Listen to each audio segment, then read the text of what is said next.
Hola, hoy vamos a hablar un poco acerca del desarrollo de cabeza y cuello.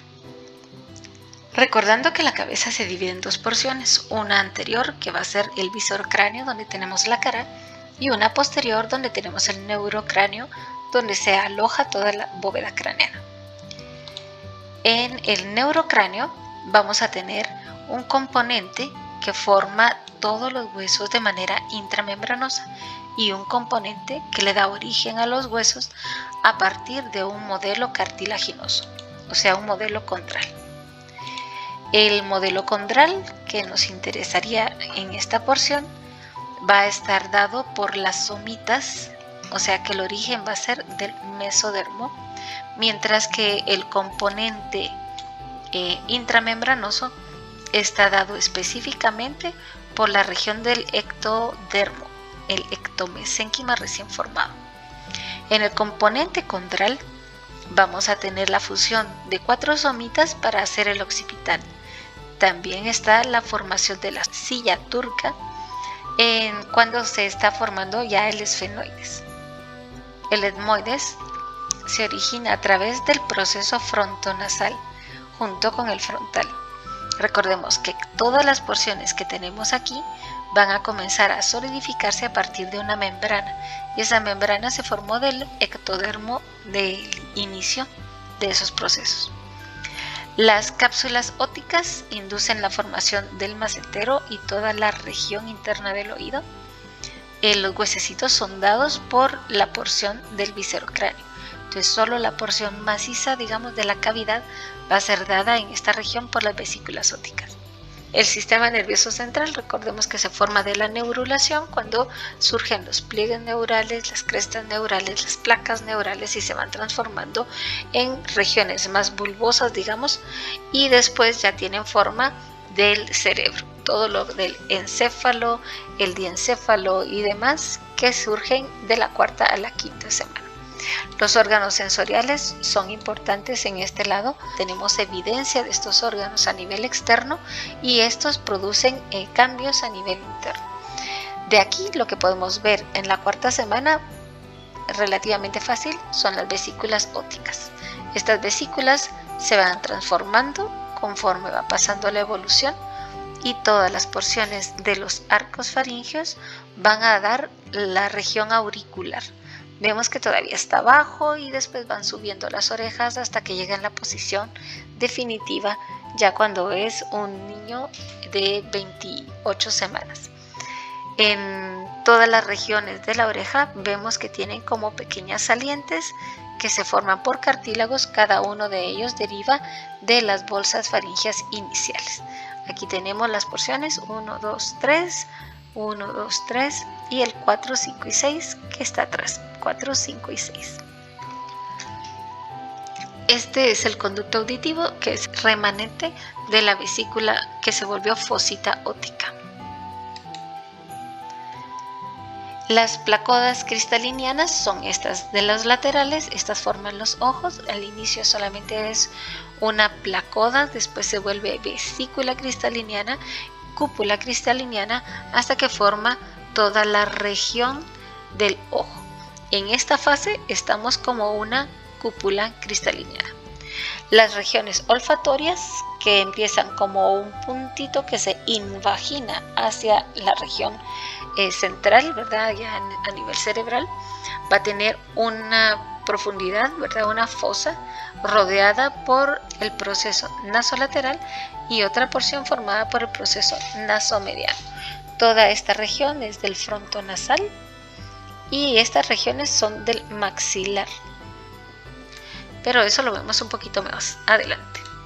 El cuello, recordemos que se fusiona del segundo al cuarto arco faríngeo y todas las regiones externas que eran de los surcos faringeos no nos van a evolucionar a otra cosa, sino que simplemente se degradan y hace que se adelgace el cuello. La primera región del surco va a formar parte del tímpano y esa es, digamos, la única región externa que nos queda.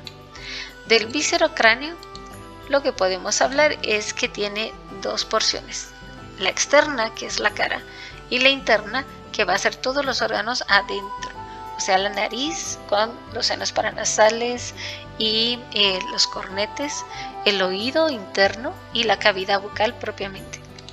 En la cara, los elementos que nos van a formar precisamente la cara son el proceso frontonasal, que da origen al frontal, la nariz y los huesos propios del piso del cráneo, como habíamos visto antes, y los arcos faríngeos, que son los que van a formar directamente la cavidad. El primer arco se divide en dos porciones, una dorsal y una ventral. La dorsal va a formar el maxilar superior, el arco cigomático, el palatino, el vómer y una parte de la lámina pterigoide. Mientras que la región ventral forma todo el cartílago de Meckel y también algunos núcleos accesorios ectomesenquimáticos. Estos núcleos van a formar la región que complementa la formación del maxilar. Entre esos vamos a encontrar el proceso alveolar, la región sinficial, coronoides, el cóndilo y la región angular. Vistos aquí, este es el cuerpo, que es el cartílago de Meckel, la región sinficial, que también se llama mentoniano, que nos hace el mentón partido, los procesos alveolares, donde se van a alojar los dientes. Esto es lo que se pierde cuando hay una exodoncia, se pierde toda la región que revestía la raíz y se adelgaza en esa porción. El cartílago coronoides, que forma esta región angulada, el cartílago condilar, que recordemos esta sí es la articular, y el cartílago angular, que le da la forma cuadrada a la cara, ¿verdad? Entonces generalmente es mucho más marcada la angulación a nivel de hombres y las mujeres son un poquito más delicadas. En la evolución que tiene toda la región del cartílago de Meckel, vamos a ver que este cartílago inicial también involuciona y después se fusiona ya haciendo el maxilar definitivo. Estos huesecitos que tenemos aquí, el yunque y el martillo, se derivan de esta región del cartílago de Meckel, o sea, del primer arco en la región ventral, y va a formar el oído. Se complementa con una porción del estribo que viene directamente del segundo arco. En un cráneo de un niño recién nacido, vamos a encontrar que todas las porciones angulares, coronoides, condilar y sinficial ya están fusionadas al cartílago de Meckel cuando se comienza a osificar este hueso. Todo lo que vemos aquí más clarito, eso no está osificado, son las suturas que todavía permiten cierto movimiento en el cráneo del bebé.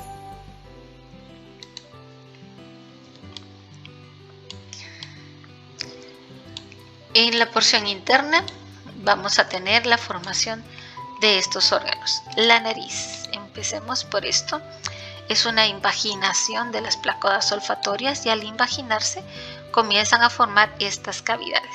Las cavidades se complementan con las acciones del proceso frontonasal para emitir el tabique central y también de las protuberancias que se forman para producir la turbulencia en el aire inspirado. Entonces todas estas porciones comienzan a unirse. Esta porción, que sería parte del tabique del proceso frontonasal, se une hasta acá, donde llega a sellar la región de las crestas palatinas del paladar secundario para poder hacer toda la región del paladar.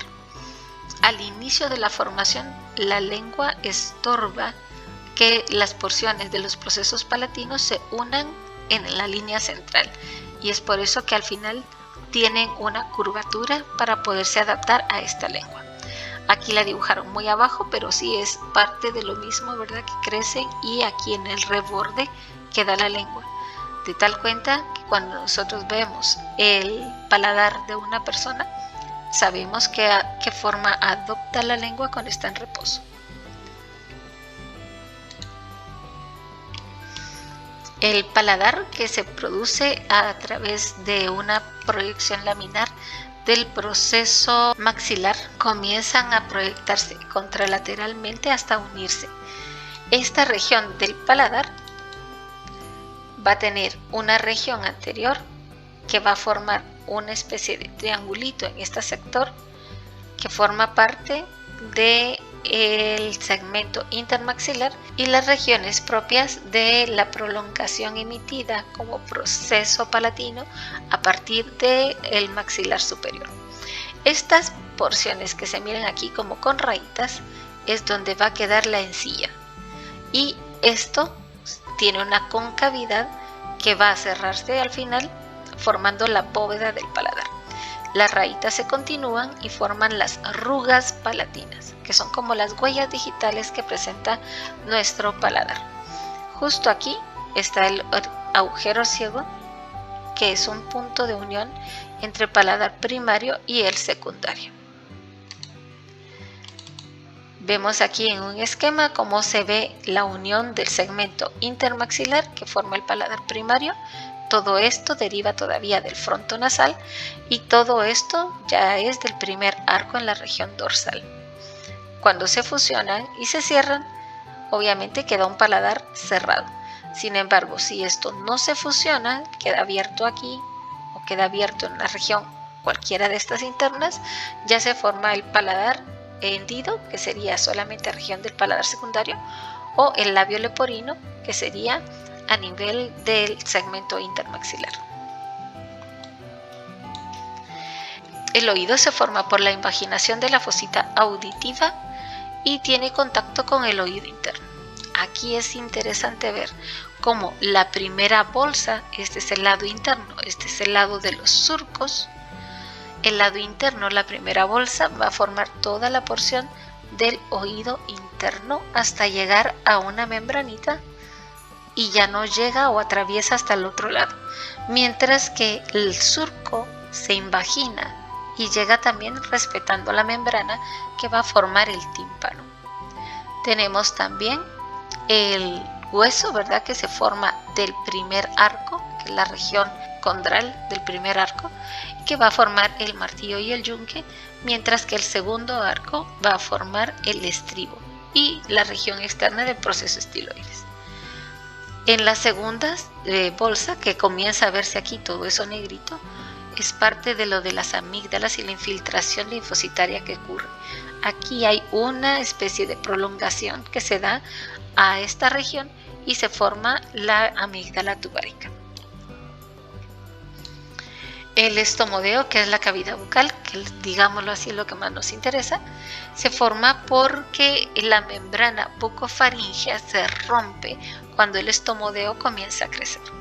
Al romperse, entonces va a dejar una cavidad interna y una externa, que está rodeada una por ectodermo y piel y la otra por endodermo, que tiene las porciones glandulares, digamos así, que se forman en la cavidad bucal.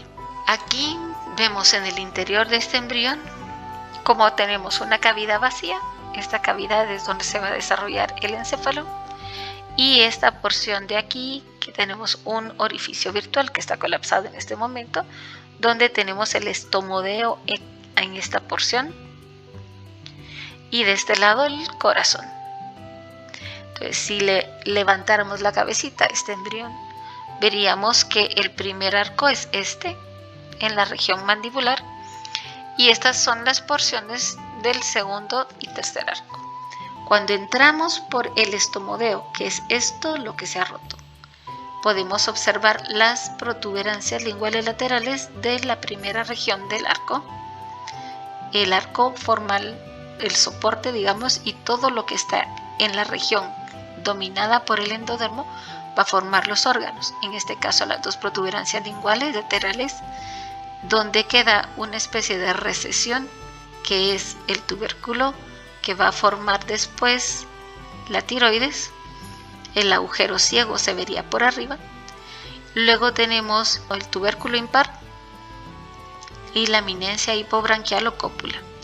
Aquí a este sector podemos ver que hay una especie de saliente que va a formar la epiglotis y el orificio que se va a formar de la glotis. Aquí comienza un tubito que es el esófago. Todavía no se ha formado la porción de la tráquea, solo tenemos la insinuación de una cavidad. La piel que se forma alrededor del estomodeo, donde comienza la unión del ectodermo y el endodermo, vamos a ver que es una piel gruesa modificada que no tiene ninguno de los anexos y que forma los labios en el borde libre. La lengua, según lo que estábamos viendo, puede ser formada del primero al tercer arco y de la primera a la cuarta bolsa. Las regiones superficiales forman la lengua en sí y las regiones internas forman el soporte de esta lengua. Las porciones de la lengua vistas a nivel superficial serían del primer arco las dos porciones linguales laterales que se comenzaría a ver aquí. Luego tenemos el tubérculo impar y la eminencia hipobranquial o cópula, seguido de la epiglotis. Esta porción, digamos lo azulito que tenemos aquí, que forma la epiglotis, es una lengüeta que aquí está solamente disimulada con esta región verde. Esta lengüeta tapa todo el orificio que va hacia la tráquea, mientras que sirve de resbaladero para el alimento para que se vaya a nivel del esófago.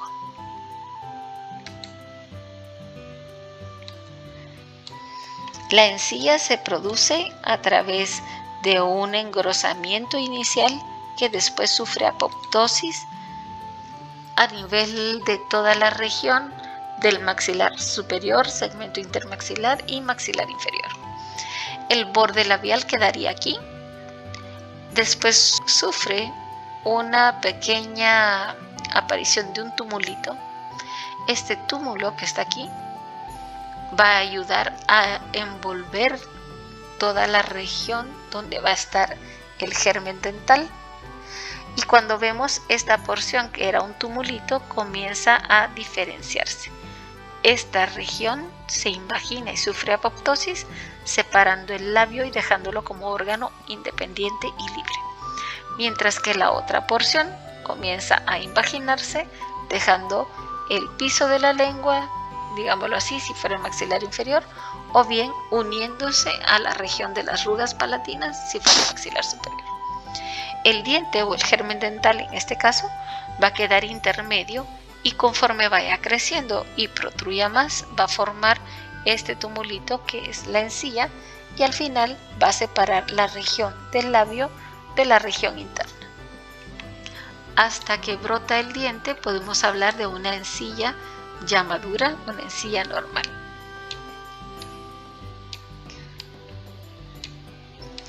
La última porción, la porción faríngea, es lo que ocurre del segundo al tercer arco y lo que vamos a ver directamente aquí son porciones que se están diversificando, uniendo, haciendo cada vez más posteriores y de menor tamaño como para que formen el cuello. El hioides está formado por dos porciones, el segundo arco que forma el asta menor y el tercer arco que forma el asta mayor del hioides. La glándula tiroides forma el esbozo tiroideo y también van a formar unas regiones de la paratiroides que se van junto con la tiroides. Lo curioso es que las inferiores se adaptan más fácil, se pegan, digamos, y bajan con toda la tiroides, o sea que la tercera bolsa forma lo inferior, mientras que la cuarta bolsa forma lo superior, que bajan posteriormente.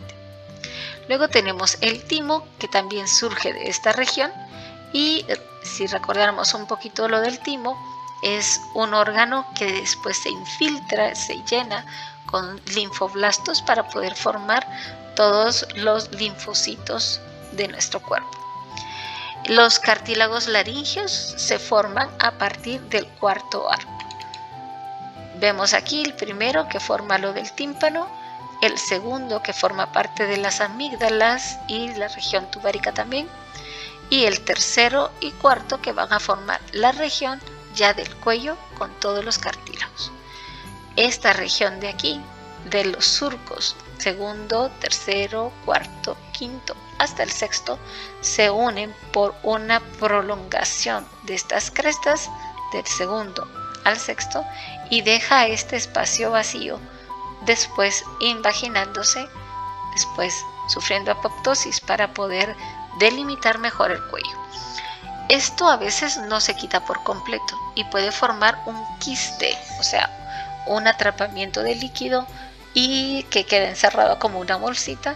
Este se conoce como quiste cervical. No es muy raro, no pasa nada, se puede reabsorber conforme el niño va creciendo, pero a veces es necesario extirparlo.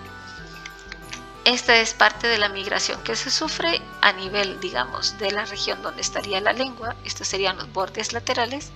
Vemos que el agujero ciego desciende y llega hasta esta porción donde ya estaríamos hablando del inicio de la tráquea, donde baja la glándula paratiroides y la tiroides. De la odontogénesis lo que vamos a ver son las fases en las cuales se forma el diente. Son 4 principalmente, y la quinta que sería la erupción dental, que es otro proceso que en este caso no vamos a ahondar mucho. Primero se forma una lámina dental de origen ectodérmico que se invagina dentro del mesodermo. Después pasa una etapa de brote o yema. Se forma una caperuza o capuchón y de último la etapa de campana, que es cuando el diente ya tiene forma y ya comienza a verse los elementos dentales definitivos. Como decíamos, la lámina dental son células ectodérmicas que se invaginan y circunscriben la porción de la cresta de la encía donde va a quedar el diente definitivo. Da origen a una pieza dental, vemos el engrosamiento de todo el epitelio y forma una lámina que se invagina y después deja un remanente para la lámina sucedánea, que es la del otro diente que va a salir cuando el diente de leche o el primario se haya terminado. Cuando es en etapa de brote ya podemos ver bien que no solamente son células que se están invaginando haciendo un borde más grueso, veámoslas otra vez, un borde más grueso, sino que ya tiene una forma como de una vejiguita chiquita. Esta vejiguita chiquita, a eso se le conoce la etapa de brote. Principalmente es una pequeña yema dental donde sus células se agrupan y forman una esfera. Esta esfera tiene una especie de pedículo que se va a alargar y dejar como un remanente a la lámina secundaria. La etapa de capuchón es cuando esta región se ha visto más engrosada y podemos distinguir 3 elementos principales. En estos elementos vamos a ver el epitelio dental externo, el retículo estrellado y el epitelio dental interno. Aquí venía la lámina que se volvió gema y ahora tenemos el epitelio dental externo bastante bien puesto. Toda esta región que queda más hacia la luz vamos a encontrar que es el externo. Luego el retículo estrellado, que es esta región que se ve más clara, posteriormente se va a quedar más clara todavía, y esta región que tenemos aquí que tiene el epitelio dental interno.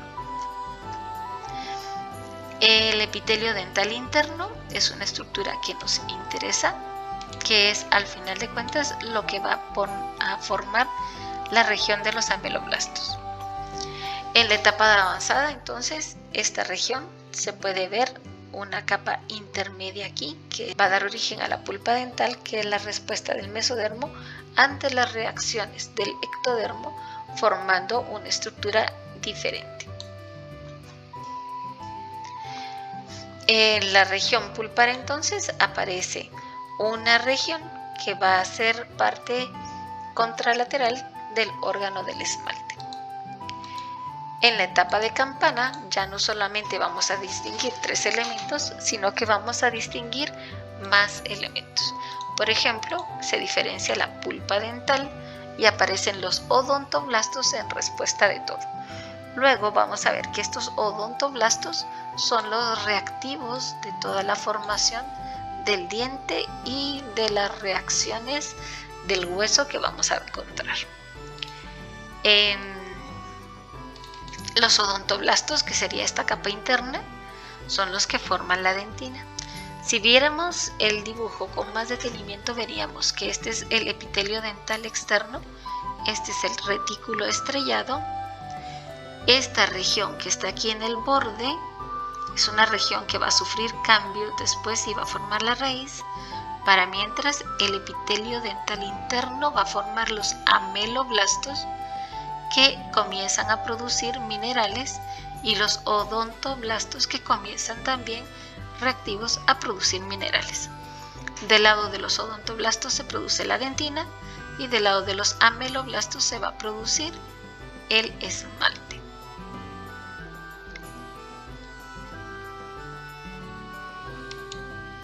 Luego vamos a ver que aparece el hueso alveolar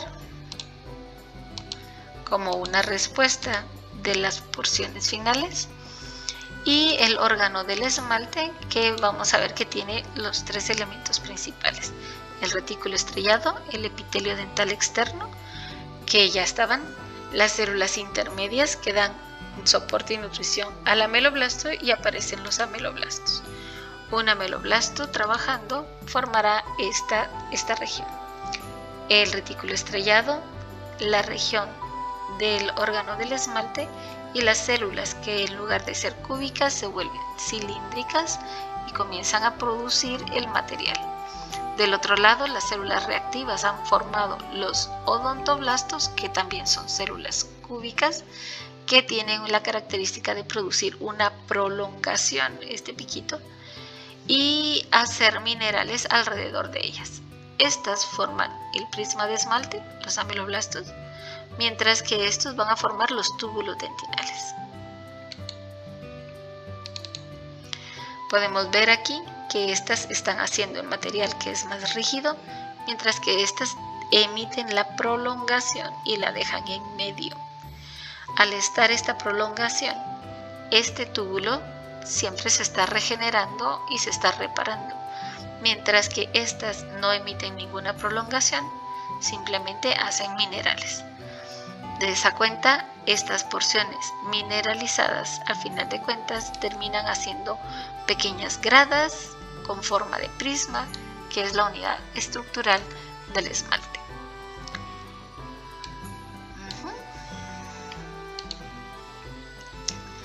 En la región de la superficie del diente comienza a formarse así, donde comienza la diferenciación hacia la región más interna, y se va formando capa por capa. De esa manera se forman líneas donde está mineralizándose cada vez una región mayor, y esas líneas que forman el diente mineralizado en la región del esmalte van a formar estas líneas de crecimiento, llamadas también líneas de Retzius. Las líneas de Retzius llega un momento donde no le dan la vuelta a toda la región, porque los ameloblastos comenzaron a salir de la encía y solo forman la región baja. Estas regiones bajas forman pequeñas indentaciones denominadas periquimatías, y son las porciones donde está formándose cada línea de Retzius. Si fuera una muela, tendríamos las dos cúspides, que serían las más altas, con el mismo proceso de formación. Esto de abajo es la dentina, mientras que la de arriba, que forma esta M, va a ser el esmalte. Siempre la formación de las periquimatías alrededor. Las líneas de incremento se denominan líneas de Retzius en el esmalte, mientras que en la dentina, que es el mismo proceso, solo que hacia adentro, se denominan las líneas de Owen. En estadios tardíos aparece la región de la esquinita, que se va a llamar la vaina radicular de Hedwig, y esta vaina de Hedwig es donde se forma ya la porción del cemento. En la región del cuello hacia arriba está el esmalte, y del cuello hacia abajo va a estar el cemento. Cuando aparece la vaina radicular de Hedwig, vamos a ver que hay una torsión en la forma del diente, que es lo que delimita dónde va a quedar la región apical de este diente. Los cementoblastos que se forman aquí empujan al diente desde el tope donde están comenzando a crecer hacia arriba, y eso fomenta la erupción dental. Hay sitios, como en este caso, donde las piezas son multirradiculares, que comienza a formarse una capa de odontoblastos, una capa de cementocitos o cementoblastos, y comienzan a empujar, haciendo que hayan dos porciones apicales en esta región de la raíz. Las células que se forman en esta porción van a ser los restos epiteliales de Malassez cuando ya estemos viendo un diente ya maduro. Esto sería como una visión de la esfera que forma toda la corona, donde está la porción externa, donde estaría la porción interna que tiene los ameloblastos. Todo esto amarillito sería el retículo estrellado, y la porción lila moradita es la región de la dentina.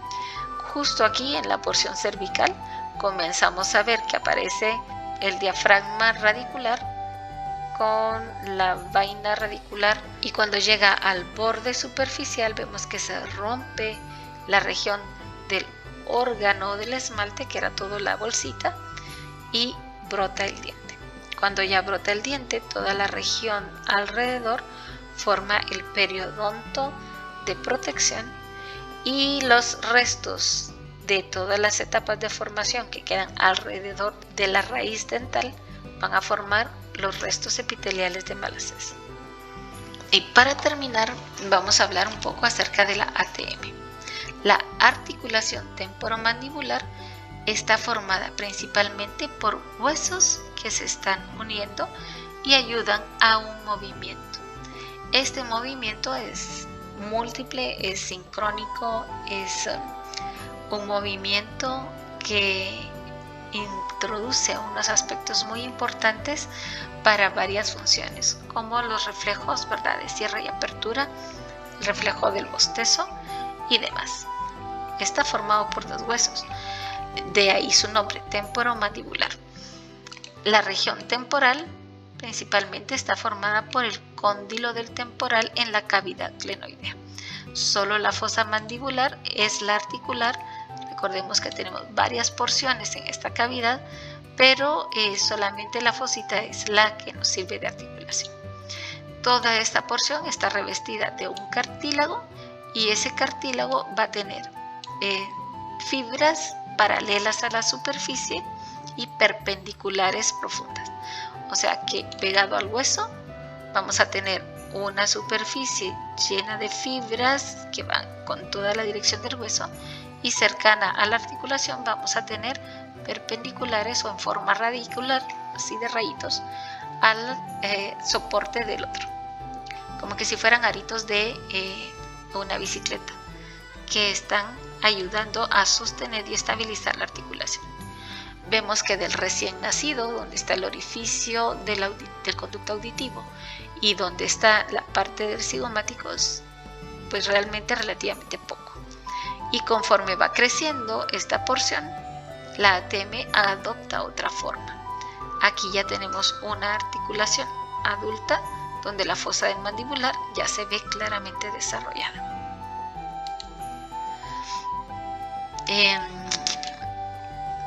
El revestimiento del cartílago va a tener entonces fibras de colágeno alrededor para poderse anclar. En la región mandibular, la porción articular es el cóndilo, y vamos a ver que este cóndilo varía con la edad. Normalmente puede ser redondo en los niños y oval en los adultos. Cambia la angulación. Como habíamos visto al inicio, la región del cartílago de Meckel se une con otras porciones, y por eso, al crecer las otras porciones, cambia la angulación. Se ve desgastado con la edad y generalmente tarda 25 años en estar en óptimas condiciones y ser maduro. Después de esta edad comienza deterioro. Los huesos generalmente tienen algunas porciones de trabéculas tipo 1, o sea que son con trabéculas grandes, y puede verse poroso en la región más superficial, ¿verdad? Casi llegando al cartílago epifisiario. El cartílago hialino que lo recubre generalmente va desapareciendo con la edad y se vuelve un cartílago totalmente fibroso en el punto articular. El cartílago hialino soporta un poco más la presión, mientras que el fibroso resiste las fuerzas masticatorias. En la región epifisiaria también se puede producir este tipo de cartílago hialino. El cartílago fibroso entonces tiene fibras de colágenas que van a estar paralelas a la superficie y perpendiculares las puntas. El disco articular es una porción que va en medio y está formada de colágena. Va a tener un cojinete de tejido conectivo denso y está amortiguando ambas superficies óseas para que nunca se toquen, de tal manera que es el cartílago articular el que sirve de intermedio de adaptación y de soporte de fuerzas. Es relativamente inmóvil, presenta una membrana sinovial, o sea, una superficie de revestimiento con células especiales que nos ayudan a lubricar toda la región. Separa a la cavidad articular en dos porciones, la supradiscal, que es arriba del disco, y la infradiscal, que es abajo del disco. Tiene un borde grueso y todo el centro es más o menos delgado. Digamos que tiene forma de eritrocito. La porción posterior es ligeramente más grande, más gruesa, porque se divide en dos regiones, una que lleva los vasos sanguíneos y los nervios, y la otra que es totalmente fibrosa. El borde grueso va a estar dado con dos porciones. Dijimos que esta porción va a tener vasos sanguíneos y nervios que no llegan al centro, y la otra porción que es ligeramente más fibrosa. La superior es más vascularizada y las fibras van a ser ligeramente elásticas, mientras que la inferior solo es tejido conectivo denso. En esta porción vamos a encontrar también tejido laxo intermedio que lleva los nervios. Sin embargo, la región más central del menisco, que es la que soporta mayor tensión, va a ser totalmente avascular y no vamos a encontrar nervios tampoco en esta región. La cápsula del sinoviotelio es una cápsula rodeada por una membrana sinovial cuyas células son de origen mesenquimático y son dos tipos principales. Las células tipo A, derivadas de monocitos, que son claras y hacen defensa, mientras que las células tipo B son las productoras de líquido y generalmente se ven oscuras porque su interior está produciendo muchos organelos de síntesis. Este líquido que se secreta es un líquido de alta viscosidad para la lubricación, es estéril y generalmente es un exudado sanguíneo.